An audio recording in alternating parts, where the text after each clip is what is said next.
यह एक ऐसी दुनिया है जहाँ पैसों की कोई वैल्यू नहीं, यहाँ टाइम ही सब कुछ है। यहाँ अगर आपको कोई चीज खरीदनी है तो आपको उस चीज के बदले अपनी जिंदगी का कुछ टाइम देना पड़ेगा, तब जाकर आप उस चीज को खरीद पाएंगे। लेकिन इस दुनिया में एक अच्छी जिंदगी गुजारने के लिए आपके पास टाइम का होना भी जरूरी है, क्योंकि यहाँ जब किसी इंसान की एज 25 साल तक पहुँच जाती है तो उस इंसान के हाथ पर 1 साल का टाइम स्टार्ट हो जाता है। जिस पल काउंटडाउन 0 हुआ उसी पल वह इंसान खत्म। अमीरों के पास इतना टाइम था कि वह 1000 साल की जिंदगी भी जी सकते थे। अमीरों ने खुद के लिए एक अलग दुनिया बना ली थी जहां वो लोग एक सुकून भरी जिंदगी गुजार रहे थे, लेकिन वहीं दूसरी तरफ गेटो सिटी में रहने वाले गरीब लोग दिन रात मेहनत करके खुद के लिए टाइम कमाते थे, नहीं तो उनकी जिंदगी खत्म हो जाएगी। इन्हीं गरीबों की बस्ती में विल नाम का एक लड़का रहता था जिसकी घड़ी में सिर्फ 23 घंटे ही बचे थे। विल अपनी मॉम के साथ रहता था। अब क्योंकि 25 साल के बाद उम्र रुक जाती है, इसीलिए उसकी माँ 50 साल की होकर भी बहुत जवान दिख रही थी। आज विल की माँ का 50वां जन्मदिन था। विल अपनी मॉम का बर्थडे सेलिब्रेट करने के लिए पिछली रात ओवर टाइम करके एक शैंपेन की बोतल लाया था। यह देखकर विल की मॉम बहुत खुश हो जाती है और वो विल से कहती है कि मैं अपने पोतों को देखना चाहती हूँ, तुम किसी लड़की को डेट क्यों नहीं करते? जिस पर विल जवाब देता है कि इन सब चीजों के लिए टाइम किसके पास है। विल की मॉम ने उससे कहा कि इलेक्ट्रिसिटी बिल और बैंक से लिया हुआ लोन कल की डेट तक मुझे क्लियर करना होगा, नहीं तो हमें फाइन पड़ सकता है। इसीलिए अब मैं जा रही हूँ और कल रात तक सभी बिल्स और बैंक के लोन्स जमा करवा कर वापस आऊंगी। उसने कहा कि मेरे पास सिर्फ 3 दिन का टाइम है। इलेक्ट्रिसिटी बिल और बैंक का लोन चुकाने में मेरे पास लगभग सारा टाइम खर्च हो जाएगा, इसीलिए कल शाम को तुम जरूर बस स्टॉप पर मेरा इंतजार करना, ताकि मेरा सारा टाइम खत्म होने से पहले मैं तुमसे कुछ टाइम ले सकूं। इस पर विल ने कहा ठीक है, मैं टाइम पर पहुंच जाऊंगा। जाने से पहले विल की माँ विल के हाथ को छूकर उसकी बॉडी में 30 मिनट ट्रांसफर करती है ताकि विल अच्छा नाश्ता खरीद कर खा सके। इसके बाद दोनों अपने अपने काम पर निकल गए। रास्ते में विल के पास एक छोटी बच्ची आती है। वो विल को एक कैप्सूल देकर विल से उसका थोड़ा सा टाइम मांगती है। विल मुस्कुराते हुए उस छोटी बच्ची को कैप्सूल में अपनी जिंदगी का 5 मिनट का टाइम दे देता है और वह चली जाती है। यहाँ हमें पता चलता है कि यह लोग अपने टाइम को एक कैप्सूल में स्टोर भी कर सकते हैं, जिससे यह लोग कभी भी यूज और ट्रांसफर कर सकते हैं। इसके बाद विल काम के लिए फैक्ट्री पहुंच जाता है। काम शुरू करने से पहले वह कॉफी लेने जाता है, लेकिन वहाँ वह देखता है कि हर एक चीज का दाम डबल हो गया है। जहाँ पहले कॉफी 2 मिनट की मिलती थी, अब उसका प्राइस डबल होकर 4 मिनट हो चुका है। यहाँ पर कभी भी किसी चीज का भी दाम बढ़ा दिया जाता है बिना किसी अनाउंसमेंट के। ये बात विल को बहुत बुरी लगती है। मजबूरी में विल ने भी कॉफी के लिए अपनी जिंदगी के 4 मिनट पे किए और काम पर लग गया। दिन भर के काम के बाद रात के वक्त विल अपने दोस्त के साथ एक बार में जाता है। विल का दोस्त एक नंबर का शराबी था। वह हर वक्त शराब के नशे में टली रहता। विल का दोस्त विल को इशारे में बताता है कि वह आदमी सबको फ्री में दारू पिला रहा है और उसके पास बहुत ज्यादा टाइम है। ये सुनकर विल ने जब उस आदमी की तरफ देखा तो उसे चारों तरफ से लड़कियों ने घेरा हुआ था। विल की जब उस आदमी की घड़ी पर नजर गई तो उस आदमी के पास 116 साल का टाइम था। ये देखकर विल समझ जाता है कि यह आदमी ग्रीनिच सिटी से है, क्योंकि गेटो सिटी में लोगों के पास ज्यादा से ज्यादा 2 दिन का टाइम होता है। विल उस आदमी के पास आया और उसे वार्न करने लगा कि यहाँ पर तुम्हें नहीं होना चाहिए था। यहाँ चोरों का खतरा है, ये लोग तुम्हें मारकर तुम्हारा टाइम चुरा लेंगे, इसलिए जल्दी से यहाँ से निकल जाओ। लेकिन वो आदमी विल की बातों को सीरियस नहीं लेता और उसे इग्नोर करके ड्रिंक करने लग जाता है। तभी उस बार में फोर्टिस नाम का एक गैंगस्टर अपने ग्रुप के साथ आया, जिसे देखकर सारे लोग बाहर निकल भागे। दरअसल यह शहर के सबसे बड़े गुंडे हैं जो लोगों से जबरदस्ती टाइम चुराते हैं। विल का दोस्त विल को पकड़कर ले जाने लगा, लेकिन विल ने जाने से इनकार कर दिया और वहाँ एक कोने में छिपकर सब कुछ देखने लगा। फोर्टिस उस अमीर आदमी से उसका सारा टाइम लूटने आया था। फोर्टिस उस अमीर आदमी को चैलेंज करता है कि चलो पंजा लड़ाते हैं और जो हारेगा वह अपना सारा टाइम जीतने वाले को दे देगा। ये टाइम फाइट आर्म रेसलिंग की तरह थी, जिसमें 2 लोगों को एक दूसरे की कलाई पकड़नी होती थी। जिस भी इंसान की कलाई नीचे होती थी उसका टाइम घटने लगता था और वो टाइम उस आदमी के हाथ में ट्रांसफर होने लगता था जिसकी कलाई ऊपर होती थी। इस तरह जीतने वाला इंसान सारा टाइम उस दूसरे आदमी से अपनी बॉडी में स्टोर करके उसे मार देता। फोर्टिस उस आदमी से कहता है क्या तुम इसके लिए तैयार हो? इस पर उस अमीर आदमी ने कहा कि मैंने बहुत ज्यादा ड्रिंक की हुई है, इसलिए मुझे कुछ टाइम चाहिए, उसके बाद मैं तुम्हारे चैलेंज के लिए तैयार हूँ। फोर्टिस कहता है कि ठीक है, ये तुम्हारी आखिरी ख्वाहिश है, जाओ मैं तुम्हें तैयार होने के लिए कुछ मिनट देता हूँ। फोर्टिस उसके साथ अपना एक आदमी भी भेज देता है ताकि यह भाग न सके। वो अमीर आदमी बाथरूम में आकर बहुत ज्यादा उल्टियाँ करने लग जाता है क्योंकि उसे काफी चढ़ गई थी, इसलिए अगर वो इस हालत में फोर्टिस से पंजा लड़ता तो इस अमीर आदमी का हारना कंफर्म था। तभी विल वहाँ पर आ जाता है। वो फोर्टिस फोर्टिस के आदमी को मारकर उस अमीर आदमी को अपने साथ उस जगह से बाहर निकाल लेता है और उसे फोर्टिस से बचाकर एक सेफ जगह पे ले आया। विल ने उस अमीर आदमी से कहा कि मैंने तुमसे कहा भी कि तुम्हारी जान को खतरा है, तुम जानबूझकर अपना टाइम क्यों बर्बाद कर रहे हो। वो आदमी विल को अपना नाम हेनरी बताता है और वो विल से पूछता है कि तुम्हारी उम्र कितनी है। विल ने बताया 28 साल। हेनरी ने कहा मेरी उम्र 105 साल है और अब मैं जिंदगी से थक चुका हूँ। मैंने अपनी लाइफ में हर एक चीज का मजा लिया है और अब मुझे इस जिंदगी की जरूरत नहीं है, मैं जीना नहीं चाहता। ये सुनकर विल ने हैरानी से पूछा आखिर तुम कहना क्या चाहते हो। इस पर हेनरी ने कहा लगता है तुम अब तक हकीकत से अनजान हो। क्या तुमने कभी सोचा है कि इस दुनिया में अलग अलग टाइम जोन्स क्यों बनाए गए हैं? आखिर क्यों तुम्हारे टाइम जोन गेटो में किसी भी वक्त चीजों के दाम और टैक्स बढ़ा दिए जाते हैं? दरअसल महंगाई जानबूझकर बढ़ा दी जाती है ताकि गरीब लोग मरते रहें और उनकी मौत का फायदा ग्रीनविच टाइम जोन के अमीर लोगों को होता रहे। असल में ये सारा सिस्टम उन्हीं का बनाया हुआ है। जरा सोचो, वहाँ ग्रीनविच टाइम जोन में लोगों के पास जीने के लिए हजारों साल हैं, लेकिन यहाँ गेटो में तुम लोग हर रोज जीने के लिए मेहनत मजदूरी करते हो। ऐसा इसलिए है क्योंकि उन्होंने तुम्हें यह करने के लिए मजबूर किया है। वो लोग तुम लोगों को ज्यादा टाइम देना ही नहीं चाहते ताकि तुम लोग मजबूरी में उनके लिए काम करते रहो। वो लोग महंगाई बढ़ाकर तुम्हें ज्यादा से ज्यादा टाइम खर्च करने पर मजबूर करते हैं ताकि तुम्हारे टाइम से वो हमेशा की जिंदगी जी सकें। उन्होंने अपनी जिंदगी का हर एक दिन गरीबों की मौत से इकट्ठा किया है और मैं ऐसी जिंदगी बिल्कुल भी नहीं जीना चाहता जो किसी गरीब मजबूर इंसान की मौत से मिली हो। ये सब सुनकर विल समझ गया कि हेनरी बहुत ही नेक दिल इंसान है। हेनरी ने विल से आगे पूछा अगर तुम्हारे पास मेरे जितना टाइम होता तो तुम क्या करते? विल ने मुस्कुराकर कहा कि सबसे पहले मैं बार बार टाइम को देखना छोड़ देता, क्योंकि उस वक्त भी विल के पास सिर्फ 18 घंटे होते हैं। वो सोने से पहले, सोने के बाद, खाना खाते टाइम हर वक्त अपनी घड़ी देखता रहता है, क्योंकि मुझे डर लगता है कि कहीं मेरा टाइम खत्म न हो जाए और मैं मर न जाऊं। विल कहता है कि मेरी मॉम घर संभालने के लिए बहुत ज्यादा मेहनत करती है। अगर मेरे पास तुम्हारी तरह इतना ज्यादा टाइम होता तो मैं अपनी मॉम के लिए ग्रीनविच सिटी में एक अच्छा घर खरीदता और हम दोनों वहाँ पर खुशी से जिंदगी गुजारते। इसके बाद विल ने हेनरी से कहा आज रात हमें यहीं रुकना होगा, सुबह तक खतरा टल जाएगा, तब तुम वापस अपने घर लौट जाना। इसके बाद ये दोनों सो जाते हैं। सुबह उठकर हेनरी देखता है कि विल अभी भी सो रहा है। वो विल के पास आता है और उसके पास जितना भी टाइम होता है वो सारा का सारा विल को ट्रांसफर कर देता है और अपने पास कुछ ही मिनट बचाकर एक ब्रिज के ऊपर जाकर बैठ जाता है। विल जब नींद से जागा तो उसने देखा कि हेनरी वहाँ से जा चुका है।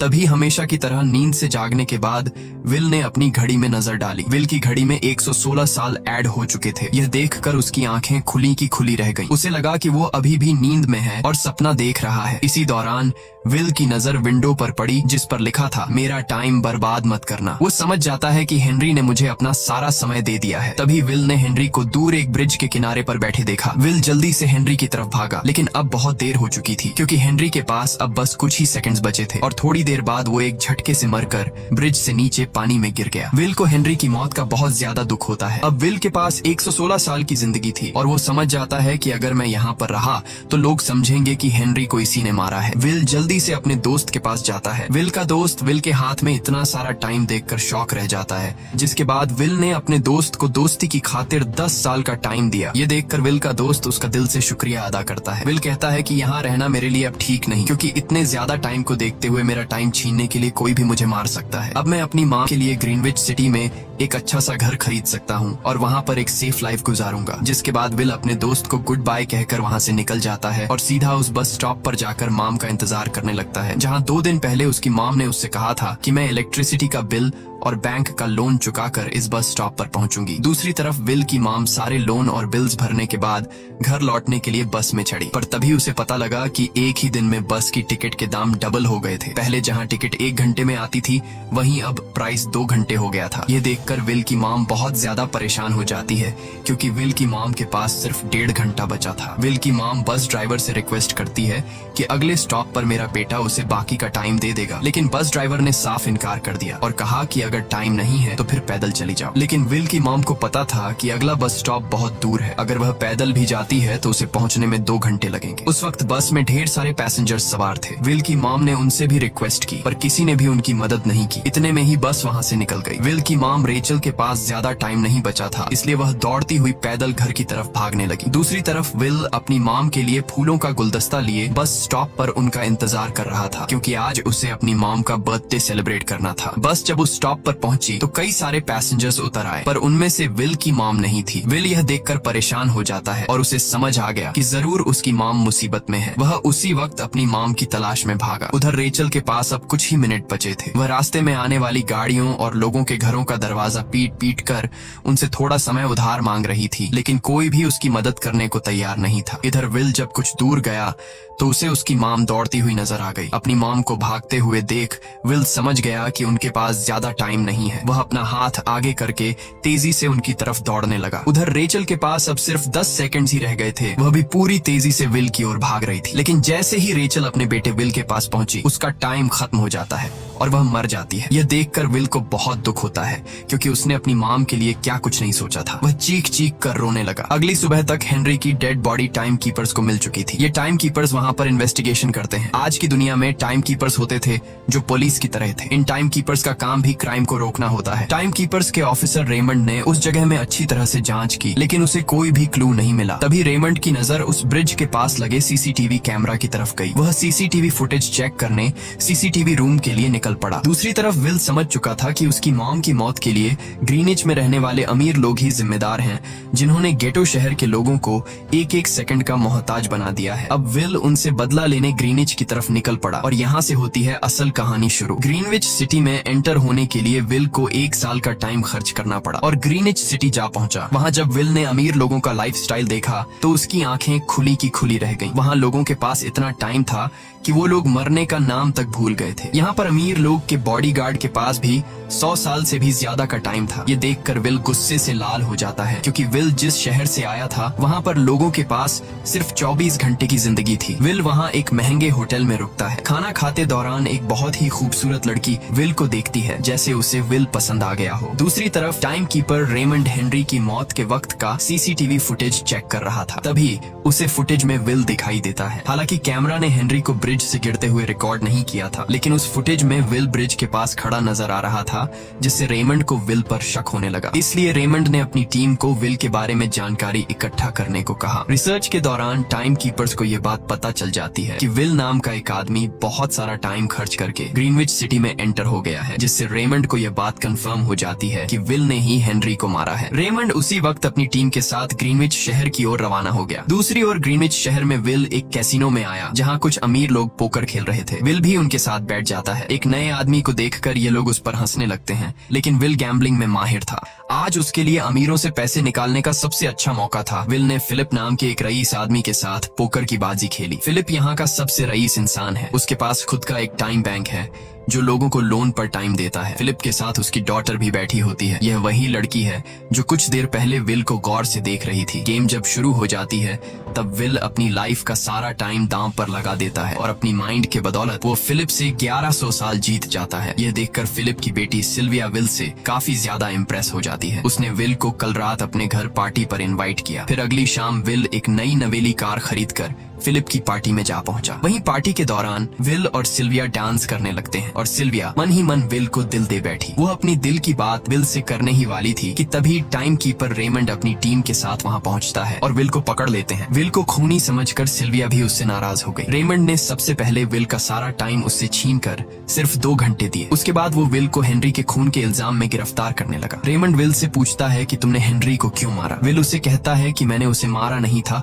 बल्कि वो खुद जीना नहीं चाहता था, इसलिए उसने मुझे 116 साल दिए और बाद में उसने खुद की जान ली। लेकिन रेमंड विल की बात पर यकीन नहीं करता। विल समझ जाता है कि रेमंड मुझे हेनरी के झूठे केस में फंसाकर उम्र भर कैद के लिए मुझे जेल में डाल देगा। इसलिए वह मौका देखते ही रेमंड के आदमियों को मारकर खुद को आजाद कर लेता है और उनकी बंदूक लेकर सिल्विया को बंदी बना लिया। सिल्विया को ढाल बनाकर विल उसे साथ लेकर भाग निकला और रेमंड और उसके आदमियों को चकमा देता हुआ वापस गेटो शहर आ पहुंचा। इस दौरान विल के पास टाइम काफी कम बचा था। उसने सिल्विया से कुछ टाइम उधार मांगा, लेकिन सिल्विया ने उसे 1 सेकंड भी देने से इनकार कर दिया क्योंकि वह भी उसे हेनरी का खूनी समझ रही थी। इसलिए वो और तेजी से गेटो शहर की तरफ कार दौड़ाता है ताकि वहाँ पहुंचकर किसी से टाइम उधार ले सके। जल्दबाजी में उसका ध्यान आगे सड़क पर बिछी कंटीली तारों पर नहीं पड़ता, जिससे टकराते ही विल की कार ब्रिज से नीचे गिर जाती है। इस एक्सीडेंट में विल और सिल्विया बेहोश हो गए। असल में रास्ते में वह कांटे फोर्टिस और उसकी गैंग ने बिछाए थे। फोर्टिस ने देखा कि सिल्विया के पास 10 साल का टाइम था। वो सिल्विया का सारा टाइम चुरा कर वहाँ से निकल जाते हैं। इतने में ही विल और सिल्विया को होश आया। सिल्विया ने जब अपने हाथ की तरफ देखा तो वो परेशान हुई, क्योंकि उसके पास सिर्फ 30 मिनट ही बचे थे और विल के पास भी कुछ मिनट ही बचे थे। पर फिर भी उसने सिल्विया को अपने कुछ मिनट दिए, जिससे इन दोनों का टाइम बराबर हो गया। इसके बाद विल सिल्विया को लेकर जल्दी से अपने दोस्त के घर जाता है,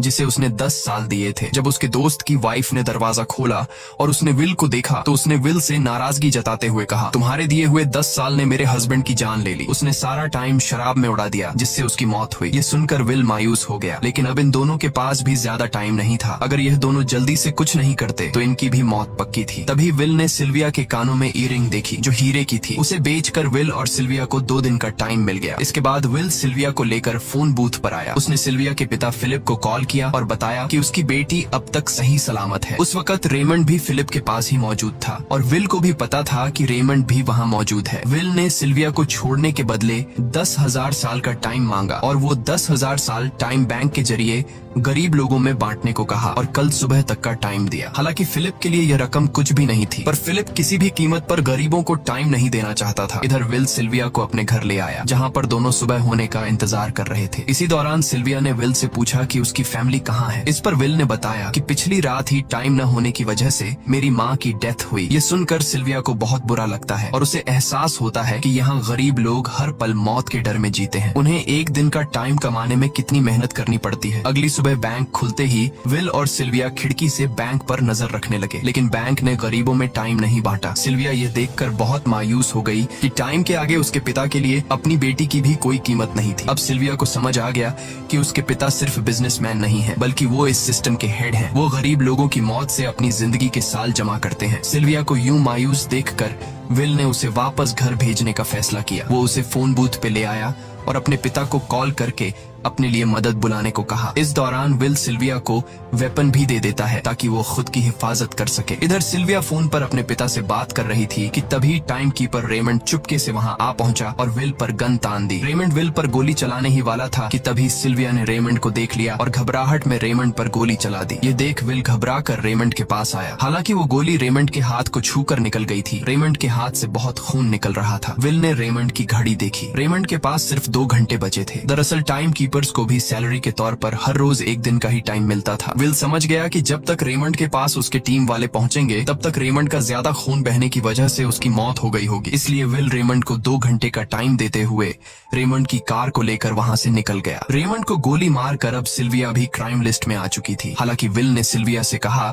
कि वो अभी इन सब से निकल सकती है, लेकिन ग्रीनिच में सिल्विया की जिंदगी पिंजरे में कैद पंछी की तरह थी। उसके पिता फिलिप ने उस पर बहुत सारी पाबंदियां लगा दी थी, पर यहाँ आकर उसे आजादी का एहसास हो रहा था, क्योंकि यहाँ वो अपनी मर्जी की मालिक थी और सिल्विया समझ जाती है कि यहाँ पर लोगों के साथ गलत हो रहा है। अब वह भी गरीबों को उनका हक दिलाने में विल के साथ थी। विल और सिल्विया ने मिलकर अमीरों को लूटना शुरू कर दिया। सिल्विया, जो कि ग्रीनिच सिटी के चप्पे चप्पे से वाकिफ थी, इसलिए इन दोनों ने प्लान बनाया कि वो ग्रीनिच सिटी में बैंक से टाइम कैप्सूल चुराएंगे और उनको गरीबों में बांट देंगे। सिल्विया ने सबसे पहले अपने पिता फिलिप के कई सारे बैंक्स में डाका डाला, क्योंकि फिलिप ने गरीबों की मौत से वह सारा टाइम इकट्ठा किया था। इन दोनों ने तिजोरी से सभी टाइम कैप्सूल एक बैग में पैक करके वहां से निकल गए और उन्हें गरीबों में बांटने लगे। इतनी बड़ी चोरी करने के बाद अब सरकार भी इन दोनों से तंग आ चुका था, इसीलिए सरकार ने इन दोनों के सर पर 10 साल का टाइम इनाम रख दिया। ये खबर सुनते ही गैंगस्टर फोर्टिस अब इन दोनों को कुत्ते की तरह ढूंढने लगा, लेकिन विल और सिल्विया हर रोज अपना ठिकाना बदलते रहते थे, जिससे वो किसी के हाथ नहीं आते थे। यह दोनों एक होटल में छुपे हुए थे। इनके पास टाइम की कमी तो थी नहीं, इसलिए उन्होंने पूरे होटल को ही बुक कर लिया था। फोर्टिस इन दोनों की तलाश में उस होटल के बाहर आ पहुंचा। वहां उसने कुछ लोगों को पकड़कर उनसे विल और सिल्विया के बारे में पूछने लगा, लेकिन उन लोगों पर विल और सिल्विया के बहुत एहसानात थे, इसलिए ये लोग मरने के लिए तो तैयार थे, पर विल और सिल्विया का ठिकाना बताने के लिए तैयार नहीं थे। लेकिन जब फोर्टिस ने उन लोगों पर बहुत ज्यादा जोर जबरदस्ती की, तो उनमें से एक बंदा मौत के डर से फोर्टिस को उस होटल के बारे में बता देता है जहाँ विल और सिल्विया छुपे हुए थे, जिसके बाद फोर्टिस फौरन अपनी गैंग के साथ वहाँ पर पहुँच जाता है और इन दोनों को पकड़ लेता है। अब विल और सिल्विया का उनसे बच पाना नामुमकिन था। फोर्टिस ने विल को एक टेबल पर बैठा दिया और उसे टाइम फाइट के लिए चैलेंज किया। विल समझ गया कि अगर मैंने चैलेंज से इनकार किया तो फोर्टिस के गैंग वाले लोग मुझे मार देंगे, इसलिए क्यों ना आज इसके साथ पंजा आजमाया जाए। फोर्टिस और विल ने एक दूसरे की कलाई पकड़ ली और मौत का खेल शुरू हुआ। फोर्टिस माहिर खिलाड़ी था, उसने शुरुआत में ही विल का हाथ नीचे कर दिया, जिससे विल का टाइम तेजी से फोर्टिस में ट्रांसफर होने लगा। लेकिन विल बिल्कुल जोर ही नहीं लगा रहा था, जैसे कि वो जानबूझकर हार रहा हो। पर जैसे ही विल के पास अपनी लाइफ के 3 से 4 सेकंड बचे, तभी विल ने अपनी पावर दिखाई और एक झटके से फोर्टिस का हाथ नीचे कर दिया। फोर्टिस की आंखें खुली की खुली रह गईं। वो पूरा जोर लगाकर अपना हाथ ऊपर करने की कोशिश कर रहा था, लेकिन विल की ताकत के आगे वो ढीला पड़ चुका था। ये देख फोर्टिस के आदमियों का ध्यान फोर्टिस की घड़ी पर अटक गया। अब उनका बॉस मरने वाला था। इतने में ही मौका पाकर विल ने अपने जूते से गन निकाली और पलक झपकते ही फोर्टिस के सारे आदमियों को शूट कर दिया, क्योंकि अगर वो ऐसा नहीं करता तो वो लोग उसे मार देते। इसी के साथ फोर्टिस का टाइम 0 हो गया और वह भी मारा गया। विल और सिल्विया जल्दी से वहाँ से भाग निकले। इसी दौरान उन्होंने देखा कि अमीरों ने सारा खेल पलट दिया था। विल और सिल्विया ने गरीबों में जितना भी टाइम बांटा था उसकी वैल्यू अब कुछ भी नहीं रही थी, क्योंकि अमीरों ने महंगाई के दर को कई गुना बढ़ा दिया था। यह देख विल हारा हुआ महसूस करने लगा और उसे लगा कि मैं कभी भी इन गरीबों को उनका हक नहीं दिला सकूंगा। उसने सिल्विया से कहा कि अब सब खत्म हो चुका है, अगर वो लोगों में 1000 साल भी बांट दें तो अमीर लोग महंगाई को और ज्यादा बढ़ा देंगे, जिससे लोगों की हालत कभी नहीं सुधर पाएगी। सिल्विया ने कहा कि कोई तो रास्ता होगा। इस पर विल ने कहा कि हमें लाखों साल चुराकर इन लोगों को देने होंगे, तब जाकर हम लोग महंगाई को कंट्रोल कर सकते हैं। हालांकि यह इतना आसान नहीं था, पर सिल्विया ने इसके लिए एक प्लान सोच रखा था। अगली ही सुबह जब फिलिप अपने बॉडीगार्ड्स के साथ ऑफिस पहुंचा, तभी सिल्विया वहां आई और उसने अपने पिता से कहा कि वो सरेंडर करना चाहती है। तब सारे गार्ड्स ने सिल्विया पर गन तान दी, लेकिन तभी वहां पीछे से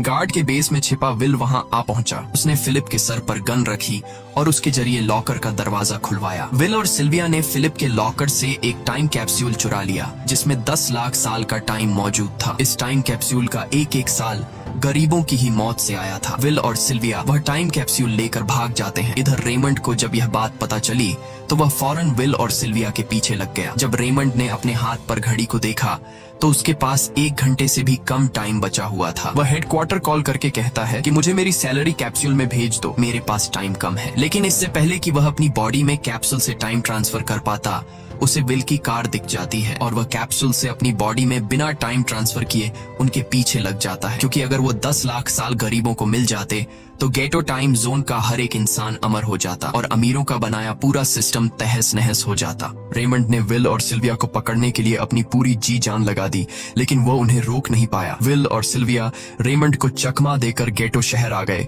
और वह टाइम कैप्सूल एक बच्ची के हाथों में सौंप दिया। उन्हें पता था कि रेमंड सीधा हमारे पीछे गीटो शहर पहुंचेगा, इसलिए उन्होंने इस जगह को छोड़कर एक सुनसान जगह पर चले गए। उधर उन्होंने गीटो शहर के लोगों में लाखों साल बांटकर उन्हें अमर कर दिया था, लेकिन खुद इन दोनों के पास बहुत ही कम टाइम बच जाता है। बदकिस्मती से उसी पल रेमंड ने उन्हें पकड़ लिया। रेमंड ने विल को धमकी देते हुए कहा, अगर तुम्हें अपनी जान प्यारी है तो चुराया हुआ सारा टाइम वापस कर दो। तब विल ने उसे अपनी घड़ी का समय दिखाया। विल और सिल्विया के पास कुछ ही मिनट बचे थे। विल ने रेमंड से कहा, कहीं तुम भूल तो नहीं गए? याद है जब तुम मरने वाले थे तो मैंने तुम्हें कुछ टाइम उधार दिया था, टाइम तो तुम्हें मुझे वापस करना चाहिए। यह सुनकर रेमंड को याद आया कि विल और सिल्विया को पकड़ने की जल्दी में उसने अपने टाइम पर ध्यान ही नहीं दिया। जब उसने अपनी घड़ी पर नजर डाली तो उसके पास सिर्फ 5 सेकंड ही बचे थे, जो देखते ही देखते 0 हो गए और रेमंड मारा गया। विल और सिल्विया रेमंड से तो बच गए थे, पर इन दोनों के पास भी अब सिर्फ एक मिनट ही बचा था। ऊपर से उस सुनसान इलाके में उनकी मदद करने वाला भी अब कोई नहीं था। उन्हें अपनी मौत साफ नजर आ रही थी। इन दोनों ने मायूस होकर एक दूसरे को गले लगाया और तभी विल को रेमंड की कार नजर आई। विल फौरन कार की तरफ भागा और वहां पहुंचकर उसने रेमंड की सैलरी का टाइम अपनी घड़ी में ट्रांसफर कर दिया। इसके बाद वह सिल्विया को भी टाइम देने उसकी ओर भागने लगा। सिल्विया भी तेजी से विल की ओर दौड़ रही थी। सिल्विया के पास कुछ ही सेकंड्स बचे हुए थे। यह बिल्कुल उसी तरह का पल था जिस तरह से विल ने अपनी मॉम को खोया था। विल ने अपनी मॉम को तो खो दिया था, पर सिल्विया को नहीं खोना चाहता था। विल सिल्विया के बिल्कुल करीब ही था, पर तभी सिल्विया विल की बाहों में गिर पड़ी। लकीली विल ने सही वक्त पर सिल्विया का हाथ थाम लिया था, जिससे उसकी जान बच गई। विल और सिल्विया की बदौलत अब डेटन शहर के सारे लोग अमर हो चुके थे। अब उन्हें 1 घंटे कमाने के लिए फैक्ट्रीज में काम करने की जरूरत नहीं थी। वह सभी अपने सपनों को पूरा करने ग्रीनिच शहर की ओर निकल पड़े, जिससे अमीरों का बनाया सारा सिस्टम फेल हो गया। वहीं इसी के साथ यह कहानी खत्म हो जाती है। अगर आपको वीडियो अच्छी लगी हो तो हमारे चैनल को सब्सक्राइब और वीडियो को लाइक जरूर कीजिएगा।